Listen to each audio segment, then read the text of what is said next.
Alors oui, si on veut avoir un cancer, c'est pas très compliqué. Et on va prendre le tube digestif de haut en bas assez rapidement pour que vous reteniez les points clés. Car si vous voulez l'avoir, ben vous allez l'expliquer à vos patients. Et vous allez voir que on peut leur expliquer. Je me souviens de ce couple qui vient à ma consultation au centre anticancéreux de Montpellier où aujourd'hui on opère 12 malades atteints de cancer du sein, où l'on opère des cancers du côlon, du rectum, où l'on opère des cancers de la prostate qui n'ont pas besoin d'être opérés, j'en parlerai certainement. Alors ce couple, il vient et je demande qui est malade, j'avais la parité, l'homme et la femme.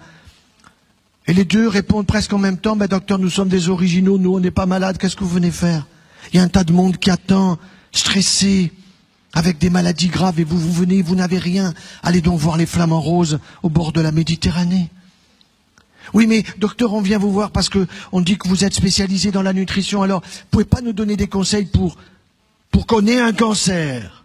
Tiens, je dis pourquoi vous voulez avoir un cancer? Parce que si vous nous l'expliquez bien, on saura bien comment pas l'avoir. Voilà une bonne démarche. Une démarche de l'intelligence qui fait que le grand public aujourd'hui veut savoir comment ça marche et s'intéresse même plus souvent que les médecins qui sont liés aux laboratoires pharmaceutiques, lesquels ont compris qu'il y avait beaucoup plus de gens en bonne santé que de gens malades. Alors il faut donner aux gens en bonne santé pour l'ostéoporose, pour la ménopause, tout ce qui est pause, andropause. Il faut absolument que nous prenions quelque chose et comme ça, on est certain de devenir malade. Et là, les labos peuvent s'occuper en plus de nous. Tout ça remboursé par la Sécu, bien sûr. Alors, vous voulez avoir un cancer otorhinolaryngologique, il n'y a aucun problème, c'est très simple. Vous allez prendre du Pernod Ricard régulièrement, du whisky, de la vodka, du gin. À Noël, vous allez voir ces pubs dans le métro et partout sur la vodka. Extraordinaire, il vous faut en consommer tout le temps. Et en plus, si vous prenez un peu de tabac, que vous fumez un peu de hashish, bien sûr, c'est formidable. D'autant qu'on ne vous dira pas que la marijuana d'aujourd'hui, elle est OGM. Les jeunes ne le savent pas. Elle était à 5% de concentration quand des ministres nous disaient que c'était une drogue douce. Résultat, aujourd'hui, elle est à 35% de concentration. Mais les jeunes vous disent, mais c'est bio, puisque c'est une plante verte. Les pauvres, avec des cerveaux qui sont de plus en plus abîmés chez les jeunes, mais qui remplissent les cabinets de psychiatres et de psychologues. Oui, si vous ajoutez le papier maïs à tout cela avec l'alcool fort, pas de problème, un jour, vous aurez un ganglion en vous rasant le matin, monsieur. Vous direz à votre femme, chérie, viens voir, j'ai une boule au cou. Elle va voir la boule, elle va toucher, t'as mal? Non. Mais elle stresse tout de suite, elle appelle le toubib. Docteur, mon mari a une boule au cou. Et le docteur a tout de suite fait le diagnostic au téléphone. Il sait que c'est une métastase ganglionnaire d'un cancer otorhinolaryngologique situé dans le palais des saveurs. Ce palais qui est inconnu de trop de monde et qui est tellement génial pour le bonheur et le plaisir de chacun d'entre nous. 3 fois par jour. 3 fois par jour. Eh oui, alors il faudra chimio, rayons, peut-être des aiguilles radioactives sur la langue. Le calvaire pour s'en sortir. On en sortira combien? Oui, 1 sur 2. Et tout le reste passera le mur de l'au-delà, rapidement. Cancer de l'ésophage, même chose, mais vous ajouterez des boissons brûlantes. Vous êtes tellement pressé que le café, vous n'avez pas le temps. Le thé, c'est bouillant, le chocolat au lait, le café au lait du matin, tout ça est bouillant, mais vous ne sentez plus que c'est bouillant, vous sentez que c'est chaud. Parce que vous avez brûlé les papilles et vous allez brûler l'intérieur de la muqueuse ésophagienne qui, irritée régulièrement, un beau jour, comme cette pharmacienne du Languedoc-Roussillon, à 52 ans, se retrouve avec un cancer ésophagien. Le stress ajouté à tout cela. Est-ce possible d'avoir un cancer ésophagien qui va nécessiter 6 heures d'opération, chimiothérapie, radiothérapie? Quand on lui dit qu'elle aurait pu éviter tout ça, elle dit mais jamais personne me l'a dit. Et pourtant elle est toubib, elle est pharmacienne, elle est docteur, elle est scientifique. Elle sait pas les choses essentielles. Par contre, elle sait vendre ses médicaments quand les labos viennent lui bourrer la tête. De bêtises pour les malades et pour les bien portants. Cancer de l'estomac, oh, c'est pas bien compliqué. Vous allez au McDo, non pas que le McDo va vous mettre un cancer d'estomac, mais là-bas, on vous dit surtout vous fatiguez pas. Vous avez du pain de mie, fatiguez pas vos ratounes, et puis vous avez la viande hachée, mâchée par quelqu'un d'autre avant vous. Ça, vous allez vous en souvenir. Surtout, vous fatiguez pas. Alors, vous vous retrouvez un jour avec une petite bactérie dans l'estomac. Vous dites, j'ai un hélicoptère. Non, une hélicobactérie.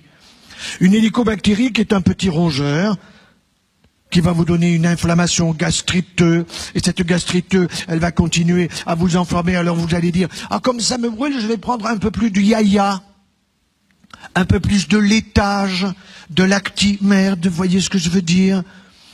Surtout que la télé vous a dit ce matin qu'avec ça vous allez être encore mieux, et évidemment vous avez déjà 10 kilos de plus, vous allez en prendre un de plus, ça on vous le dit pas.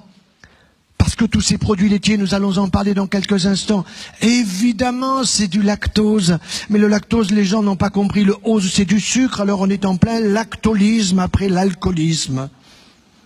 On se gave de produits laitiers pour calmer des brûlures. Et un jour, on se retrouve avec un lymphome gastrique. Le système immunitaire de l'estomac dit, j'en peux plus. Je veux plus de tout cela. Alors c'est la chimio, alors c'est les rayons, alors c'est l'opération, un calvaire de plus. Et tout ça pourrait être évité. Et puis le gastro vous dit non, mais continuez comme vous faites, pas de problème, je vous donne un antibiotique pour une semaine, puis je recontrôlerai, puis on se verra régulièrement, puis c'est bon, j'ai pas assez de patients. Eh oui. Alors ensuite, vous pouvez avoir un cancer pancréatique. Aujourd'hui, je vous assure, on en voit pratiquement un de plus chaque jour dans notre propre institution. Et le cancer pancréatique, on en guérit 5%. 95%, on ne guérit pas. Vous voyez des gens qui arrivent en pleine forme. Et puis, ils ont des petites douleurs par-ci, par-là. On fait une échographie, on fait un scanner, il y a déjà des métastases hépatiques. Et la partie est perdue. Il y aura des chimiothérapies, certes plus efficaces qu'autrefois, qui permettront de vivre 1 an et demi, 2 ans, 24, 25, 26 mois. C'est que dalle quand on a 40 ans. Alors je vous dis, et je dis à tout le monde, aujourd'hui ayez pitié de votre pancréas. Et votre pancréas, mais c'est pas difficile à expliquer à la télé, à 20h30 à la place de Darty dont tout le monde se fout. Ça serait tellement facile de faire passer, qui donc? Une élève de celui qui était capable de parler sans un mot, le mime Marceau. Et le mime Marceau, vous avez des élèves, et j'en connais, j'en ai testé, qui sont géniaux, vous leur donnez une petite information, vous dites, faites-moi passer cette information comme ça, qu'avec des gestes. Et ça passe très bien. Et oui, le pancréas, une glande géniale, qui est au fond du ventre, non pas cachée, mais protégée. Pourquoi? Parce qu'elle a 2 fonctions, c'est grâce à elle que nous avons le taux du sucre dans le sang qui est à 1 gramme régulièrement et pas plus, seulement quand on se gave de coca, avec 17 morceaux de sucre dans 1 litre de coca, ou alors avec le light. Je voyais récemment l'un de mes collègues radiologues, je vais lui montrer pendant l'été un dossier difficile, et puis je vois sur sa table une bouteille de coca, je lui dis, mais maçon, vous prenez cette saloperie? Il me dit, c'est du light. C'est du 0 stress, monsieur. Je dis, vous foutez de moi? Ah ben non, il n'y a pas d'aspartame. Je dis, attention, prenez votre loupe. Alors il a pris sa loupe des mammogrammes, et puis, ah mince, c'est plein d'aspartame. Il est tout bip pourtant. Ah, c'est passé à la poubelle, bien sûr. Et cet aspartame, ce faux sucre hyper dangereux, qui réduit votre système immunitaire, et qui est responsable aujourd'hui de plus en plus de lymphomes associés à toutes les mauvaises habitudes alimentaires, mauvaises habitudes de boisson, qui fait que les gens se gavent de sucre ou de faux sucre, lequel même faux sucre ont des effets sur l'hypoglycémie et l'hyperglycémie réactionnelle du pancréas qui est destiné à donner l'équilibre. Alors un beau jour, le pancréas il n'en peut plus. Et qu'est-ce qu'il vous dit? Je laisse pisser. Et le taux du sucre dans le sang commence à monter. Ça y est, les diabétologues sont contents, ils vous tiennent à vie. Il faudra aller voir l'ophtalmo parce que ça abîme la rétine, le néphrologue parce que ça abîme le glomérule. Voilà. Et un beau jour, la canne blanche. Mais tout ça, on vous le dit pas. Alors que si vous attrapez ce diabète au début, en changeant les habitudes alimentaires, vous supprimez les hypoglycémiants et même l'insuline, vous pouvez la réduire. Mais ça, il faut pas le dire. Ça intéresse pas les labos, il n'y a pas de pognon à gagner. Et la Sécu n'y connaît rien. Parce que vous avez des spécialistes qui sont à la Sécu, qui sont là devant des bureaux et des ordinateurs, qui n'ont jamais vu un malade, en dehors d'eux-mêmes, qui sont en potentiel, bien sûr. Alors, deuxième fonction pancréatique. Deuxième fonction pancréatique, oui, le pancréas, tout le monde le sait pas ou l'oublie, ou on veut pas le dire, mais il est capable de fabriquer, comme la salive, 1 litre de liquide pancréatique est destiné à quoi? À digérer les graisses, bien sûr. Les graisses cachées dans la viande rouge, à digérer les mayonnaises, à digérer tout ce qui peut être associé aux aliments et qui est gras. Mais quelles sont les graisses dangereuses? Les graisses cuites, trop cuites, bien sûr. Alors ces graisses trop cuites que l'on va utiliser ou manger, consommer, parce que le barbecue horizontal, qui devrait être supprimé parce que c'est un danger public pour aller au barbecue vertical, de telle façon que quand les graisses tombent, elles ne tombent pas sur le feu qui les pyrolyse et qui crée des nitrosamines et des benzopyrènes toxiques et cancérigènes. Ben un beau jour, le pancréas qui n'en peut plus, lui aussi, il se met à chahuter, et voilà que les cellules exocrines, c'est-à-dire capables de fabriquer ce liquide pancréatique, elles se mettent à se multiplier d'une manière anormale, car une cellule pancréatique, elle est capable de vivre autour d'une année. Les gens croient que parce qu'ils ont leur âge, leurs cellules ont leur âge. Mais non, nos globules blancs, ils vivent 7 jours. S'ils se mettent à vivre 15 jours, c'est une leucémie.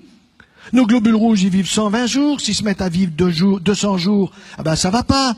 C'est une maladie de Vaquel, c'est un cancer des systèmes des globules rouges.